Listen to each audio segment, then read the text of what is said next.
Deuses ociosos me dão fúria. Um reconhecimento no meu futuro é vasto. Um dia acabarei com essa luxúria. No momento em que se alinharem os astros, terei o poder pra comandar o caos. Ódio e ruína andarão lado a lado com a terra. Mas existe alguém que é capaz de impedir o mal. Então devem matá-lo pra que ele não impeça a nova era. Vocês são tão inúteis, como foram perdê-lo? Vou te fazer cair esse tabuleiro. O poder de um Deus em minhas mãos se derrama. Não existe um herói sem uma fraqueza humana. Minha parte preferida, morte súbita. Todos os titãs a se despertar, melhor aceitar. Destruam as portas do Olimpo pra me façam o caminho. Então me diga, irmãozinho, por que não está sorrindo? Eu em The Beginning After the End Parte 0. Nossa história começa comigo em um túnel preto. Eu penso, eu nunca acreditei nessa baboseira de túnel no fim da vida e mesmo assim olha só onde eu estou assassinando ou envenenado. Muitos me queriam morto, afinal eu era um dos grandes empresários e um dos mais famosos popstars sem fim de nada adianta pensar nisso agora, só me resta aceitar. Agora será que daria para isso aqui ir mais rápido? Nesse momento eu vejo ser que se apresenta como Senhor GC e ele fala que eu fui escolhido por ele para ir para um mundo mágico de The Beginning After the End. Um manhwa que eu li quando eu era jovem e tinha bastante tempo para esse tipo de coisa e não estava focado em apenas gastar minha vida em ganhar mais dinheiro para a diversão dos deuses. Ele me diz que eu terei o direito a 5 desejos que serão nivelados ao mundo mágico aonde eu irei. Eu então tento me lembrar sobre algumas coisas que eu sabia sobre a ficção e sobre mangas e animes que eu poderia pedir. Após pensar bastante eu falo. Primeiro desejo é ter a Nano Machine, da série de manhwa de mesmo nome. Segundo desejo é ter imortalidade, tipo 2, 5 e 7 igual Macrobia, pós-morte e imunidade. Terceiro desejo é ter os poderes do Destoroyah, dos quadrinhos do Godzilla, e do Godzilla Ultima, da série Godzilla Singular Point. Quarto desejo é ter magia infinita. Quinto desejo é ter a alquimia do Father, Fullmetal Alchemist Brotherhood. Sexto desejo é os poderes do Noir Stardia, de Oridaka Aireruka Kushi Dungeon. Senhor GC fala, certo, sendo assim tome esse ovo como presente, ele estará no seu subconsciente e no momento que ele for eclodir, ele sairá para fora, cuide bem dele. Eu então sou cegado por uma luz e quando abro meus olhos eu estava sendo segurado por uma pessoa vestindo roupas de um médico da Europa medieval. Eu sou colocado nos braços de uma bonita mulher de cabelos castanhos. Eu penso, pera, essa é a mãe do Arthur, então eu sou o irmão do Arthur, provavelmente eu sou o irmão mais velho, ou pelo menos o gêmeo. Meu pai Reynolds vem até mim e fala, ele é um menino, que tal dá-lhe um nome de Loki, ó que acha amor? Alice fala, acho que um lindo nome e combina com ele e... Eu penso, esse é um ótimo nome, e de fato combate comigo pelo que consigo entender. Eu realmente nasci antes do Arthur, isso e bom, realmente bom. Não farei dessa minha nova vida um desperdício, eu a usarei melhor que minha vida anterior. Nano. Nano fala, sim senhor, Ox deseja. Eu penso, você consegue sentir os fragmentos que formam o núcleo de mana. Nano analisa e fala, sim, localizei todos os fragmentos, deseja que eu inicie o processo de reunir os fragmentos.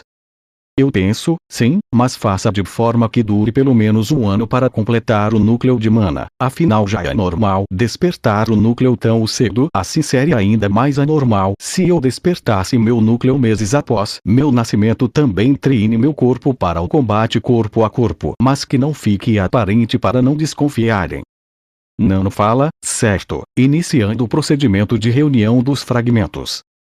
8 meses depois. Meu pai descobre que minha mãe estava grávida de outro neném, faltava pouco para meu núcleo ser completado e sempre que eu podia eu ia na biblioteca da casa para que Nano analisasse os livros e depois quando eu estivesse com 10 anos para as informações serem mandadas para meu cérebro. Afinal, apesar de eu ser imortal, não queria correr o risco de me tornar um vegetal ao ter uma morte cerebral. O Nano já tinha mais de 200 livros armazenados no banco. Eu também havia analisado os movimentos do Reynolds durante seus treinos, assim eu já sabia bastante sobre luta com espadas e luta corpo a corpo. Eu, por ser muito pequeno, eu era muito bem cuidado por minha mãe Alice Levin e meu pai Reynolds Levin. Eu já havia começado a engatinhar e já havia aprendido a falar, mas havia decidido que eu não falaria até o momento de ir até a Sylvia. Minha mãe me pega nos braços e ao fazer isso ela percebe algo que em minha barriga havia alguns gomos no meu abdômen, o que era bem esquisito para uma criança que mal acabou de completar 1 ano de idade. Ela chama o meu pai Reynolds para verificar isso. Ele avalia e fala: o físico do Luke é simplesmente perfeito para qualquer combate corpo a corpo e algo digno de um verdadeiro deus da espada.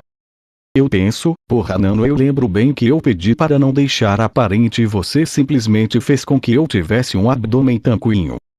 Nano fala: o senhor quis devia ter sido mais específico.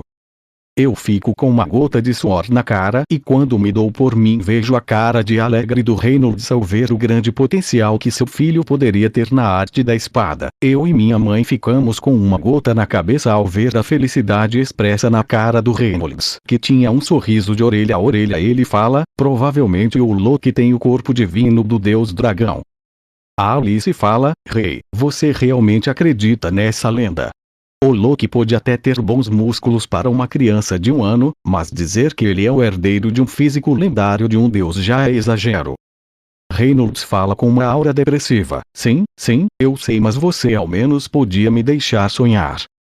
4 meses depois. O Reynolds estava treinando e a Alice estava fazendo o almoço. Nano me informa que eu estava prestes a despertar meu núcleo de mana. Eu então dou meu jeito de ir para fora da casa. Eu vou para uma planície perto de casa. Eu me coloco em pose de meditação. Nano então une o último fragmento e meu núcleo de mana e completamente formado. Assim eu expulso e explodo uma quantia absurda de mana que causa mudanças no clima, como relâmpagos das nuvens, rajadas de vento, rachaduras na terra e as águas formavam ondas. Essa mana podia ser sentida por todo o continente de Katen. Meus pais, por estarem próximos, sentem essa forte mana por ali perto e após alguns minutos, quando a mana havia diminuído sua pressão, eles vão até onde estava a fonte de tamanho mana e ao verem a pessoa que emanava aquela mana, eles ficaram com cara de assustados, pois viram seu filho primogênito flutuando com uma forte mana emanando dele, o fogo, água, vento, terra, raios, gelo, além de poder ser sentido ondas sonoras e uma extrema pressão gravitacional à sua volta. Era como se tivessem diante da presença de uma divindade invencível. Depois de um tempo os elementos somem e a mana é recolhida para dentro do corpo da criança que cai no chão em pé. Quando eu abro os olhos vejo que quase tudo à minha volta foi devastado. Quando olho para meus pais, eles estavam como uma cara de administração e de medo em seus rostos. Eu penso, putz, como eu previ isso foi exagerado. Teria sido melhor se eu tivesse esperado até os 2 ou 3 anos para despertar. Eu solto um leve suspiro e penso, enfim, agora não tem como voltar atrás, o jeito é seguir a vida. Depois de um tempinho, eles se recuperam e minha mãe me pega no colo. Enquanto eles discutiam sobre mim, minha mãe começa a pensar que talvez a lenda fosse real e que eu realmente tivesse o corpo divino do deus dragão. Nós voltamos para casa e após uma reunião de meu pai e minha mãe, eles decidem que eu irei iniciar meus treinos em magia e esgrima aos 7 anos. 5 meses depois Arthur nasce e já demonstrava ser bem esperto e assim como eu não um bebê comum. A partir daqui eu faço o Nano parar de fortificar meu corpo e se focar em purificar meu núcleo de mana. Eu penso, ter hack bom demais apesar que um Nano seria de baita ajuda em minha vida passada.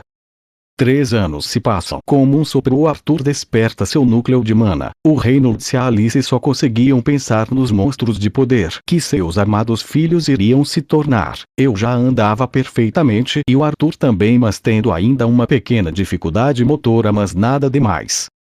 Mais 3 anos se passam. Reynolds começa meu treinamento na esgrima, algo que eu já era bastante proficiente, já que eu observava durante seus treinos. Ele então começa o meu treino, e para uma criança de 7 anos, eu estava indo relativamente bem. Eu penso, mal espero chegar aos 10 anos e ativar o hack no máximo. Eu só não usei meus outros poderes justamente para não chamar a atenção desnecessária, além de que eu não tenho certeza se poderei controlar meus poderes nesse corpo juvenil. Meu pai me treina durante 3 meses na arte da espada, e graças ao Nano eu já havia conseguido uma grande proficiência com a esgrima. Meu pai então treina um pouco o Arthur, enquanto eu ia na biblioteca para o Nano analisar mais livros além Alice me treinar um pouco na questão da magia e controle de mana. Eu desenvolvo a técnica de forma a armas brancas feitas de mana, consigo formar adagas, espadas, foices, escudos, entre outros tipos de armas brancas. Meu pai discute com minha mãe, dizendo que tanto eu quanto Arthur éramos muito habilidosos com a espada e ele queria arranjar um tutor para nós em Shirua. Minha discordava dizendo que éramos muito novos para isso, e então eles nos perguntam o que nós achávamos. Eu apenas fico quieto e o Arthur pergunta o porquê não podíamos ir todos para Shirus. Meus começam a rir de si mesmo por não terem pensado nisso. Depois de alguns dias os chifres gêmeos e Angela sufoca eu e o Arthur com um abraço em seus peitos, tendo que ser para os gritos pelos demais dizendo que ela ia matar a gente. Nós então vamos rumo a Shirus e penso, amanhã e quando seremos atacados por aqueles malditos. Bem, eu só preciso fazer com que a minha mãe não passe por grande estresse para não afetar o bebê em seu ventre, mas eu também tenho que ir com o Arthur até a Sylvia. O motivo disso é simplesmente porque eu quero conhecê-la pessoalmente. O Reynolds estava se gabando do quanto eu e Arthur éramos talentosos. O Adam Crench fala, e você, seu nome Loki, certo? Por que você é tão calado? Não precisa ficar tímido com a gente não. Alice fala, não perca seu tempo. Eu não sei, mas o Loki não fala nada, apenas faz gestos para se comunicar. Eu e o Reynolds não sabemos se ele faz isso porque não sabe falar ou porque não quer. Então nós apenas aceitamos. Um tempo depois o Adam Crench desafia o Arthur para um pequeno duelo que não muda em nada do original, com o Arthur sendo secado de elogios no final do duelo. No dia seguinte nós seguimos o caminho para Shirus e acabamos sendo cercados por aqueles ladrões. Mas na hora que Arthur ia se sacrificar eu vou junto dele após ter falado para meu pai e minha mãe que os amava. Assim eu e o Arthur caímos juntos na colina, com o Arthur sendo salvo por pouco e eu devido ao meu físico anormal e ao Nano que enrijeceu minha pele para suavizar o impacto da queda. E depois de um tempo nós ouvimos a voz de Sylvia dizendo para seguirmos o caminho até ela. Eu digo para Arthur que não havia motivos para desconfiar da voz, afinal não tínhamos outra escolha. O Arthur fica impressionado pela minha bela voz, já que ele imaginava que eu era mudo. Eu penso, nem acredito que poderei conhecer a doce vovó Sylvia, a personificação da gentileza e da bondade. Bom, esse foi o vídeo, espero que tenha gostado. Até o próximo vídeo, fiquem com Yahvé, Deus. Ouve pelos 4 cantos, ecoando, corra para o seu bando. Mal caminhar por aqui e carrega uma cicatriz. O que teve que ser assim? O poço não veio pra mim, mas ainda vou conseguir. Se não for do jeito bom, vai ser do jeito ruim. Se unam a mim, vejam o que eu planejei, o comando eu terei. Hoje eu realizarei vida longa ao rei. A culpa foi sua, garoto, você fez seu pai ser morto. Não me arrependo disso, eu faria tudo de novo. Avisei, enfim, não deveria ter dado as costas pra mim. Veja um reinado de terror que é regido pelo medo. Então Simba, você voltou só para ser derrotado.